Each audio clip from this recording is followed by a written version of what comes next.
Syria के अंदर से नेतन्याहू का नया वीडियो आया है।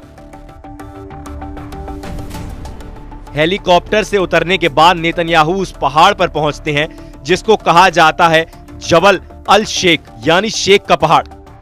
सीरिया की ऊंची चोटी को इजराइल में माउंट हेरमोन कहा जाता है।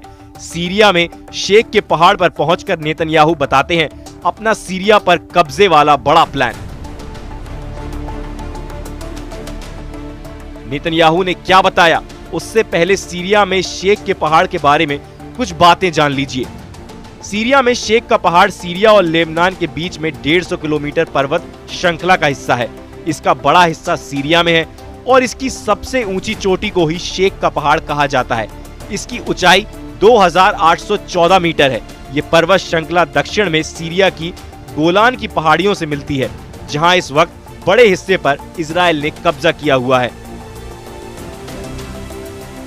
नेतन्याहू की इन तस्वीरों को देखकर ईरान बहुत गुस्से में है।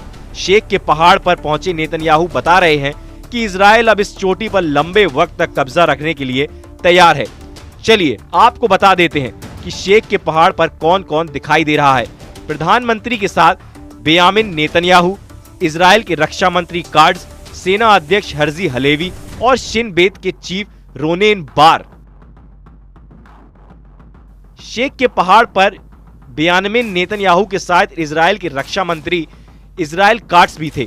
इजरायली सेना के chief of staff Herzi Halevi भी थे। खुफिया एजेंसी शिन बेत के चीफ रोनेन बार भी आए।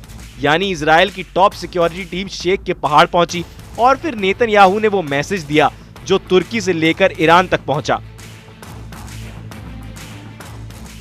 शेख के पहाड़ से नेतन्याहू ने कहा, मैं रक्षा मंत्री, चीफ ऑफ स्टाफ, उत्तरी कमान के कर्नल शिन बेत के प्रमुख और वरिष्ठ कमांडरों के साथ माउंट हरमन की चोटी पर हूं। इस नाजुक वक्त पर हम सब इस महत्वपूर्ण स्थान पर मौजूद हैं ताकि यहां पर इजराइल की तैयारियों का जायजा लिया जा सके। जब तक कोई दूसरी व्यवस्था नहीं बनती तब तक यही हमारी सुरक्षा की गारंटी है।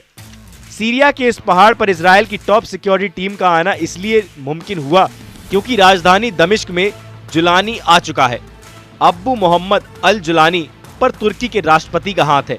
यही वजह है कि इस वक्त सीरिया ऐसा वॉर थिएटर बन चुका है जिसमें अब इजराइल को शह देने का इल्जाम तुर्की के राष्ट्रपति एर्दोआन पर लग रहा है। जुलानी को दमिश्क में देखकर ईरान बहुत गुस्से में है।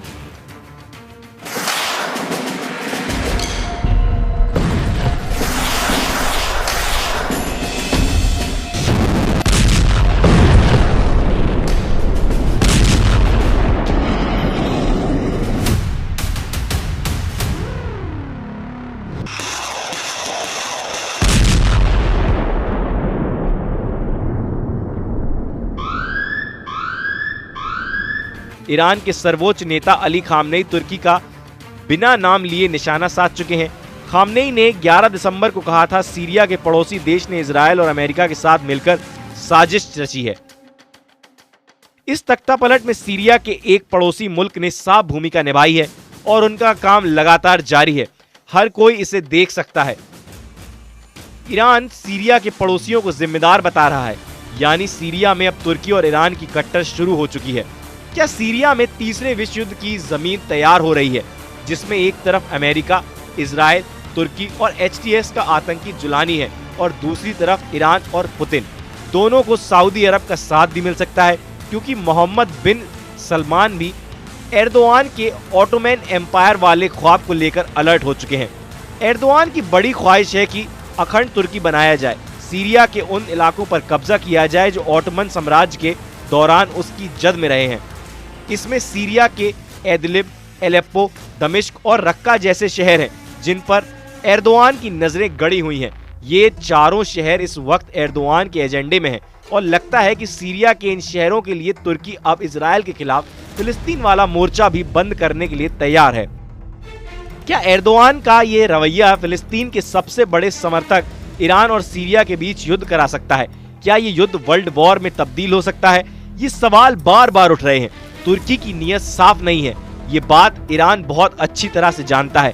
एर्दोआन अपनी पार्टी के एक सम्मेलन में ये कह चुके हैं कि पहले विश्व युद्ध के बाद अगर अलग तरीके से सीमांकन होता तो एल पोप्पो, दमिश्क, एदलिब और रक्का तुर्की में होते। पहले विश्व युद्ध में ऑटोमन साम्राज्य का नक्शा देखिए। पूरा लेबनान, फिलिस्तीन, सीरिया और इराक का बड़ा हिस्सा, यहाँ तक कि पश्चिमी और पूर्वी सऊदी अरब तक ऑटोमन एम्पायर तक फैला हुआ था।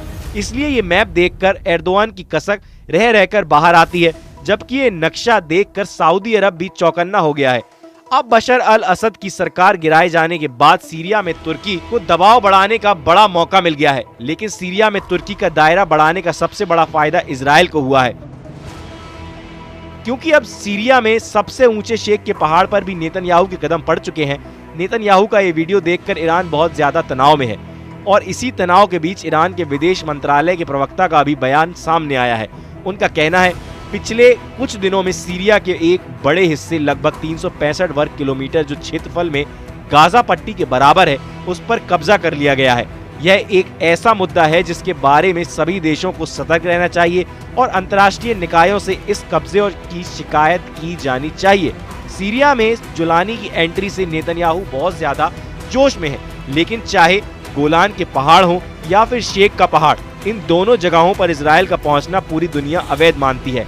इसलिए नेतन्याहू का गोलान और शेख के पहाड़ों पर कब्जा 1974 के सीज फायर का साफ साफ उल्लंघन है। और वहीं नेतन्याहू के शेख के पहाड़ पहुंचने के बाद सीरिया में संयुक्त राष्ट्र के विशेष दूत का भी बयान सामने आया है। उन्होंने कहा, हमने गोलान में बस्तियों का विस्तार करने की इजरायली कैबिनेट की योजना की रिपोर्ट भी देखी है। इजराइल को कब्जे वाले सीरिया गोलान में इजराइल की सभी गतिविधियां अवैध हैं और फौरन बंद होनी चाहिए। सीरिया संप्रभुता और क्षेत्रीय अखंडता पर हमले बंद होने चाहिए। इसमें कोई शक नहीं कि शेख के पहाड़ पर पहुंचे नेतन्याहू ने इजराइल की नीयत पर सवाल उठा दिए हैं। भारत का भी कहना है कि 2 स्टेट सॉल्यूशन के हिसाब से इजराइल को गोलान की पहाड़ियों से अपना कब्जा हटाना होगा, वेस्ट बैंक भी खाली करना होगा और गाजा भी। लेकिन दूसरी तरफ सीरिया में अभी तुर्की मजबूत हो चुका है, जबकि हिजबुल्लाह की सप्लाई लाइन कटने से ईरान की मुश्किलें बहुत ज्यादा बढ़ चुकी हैं।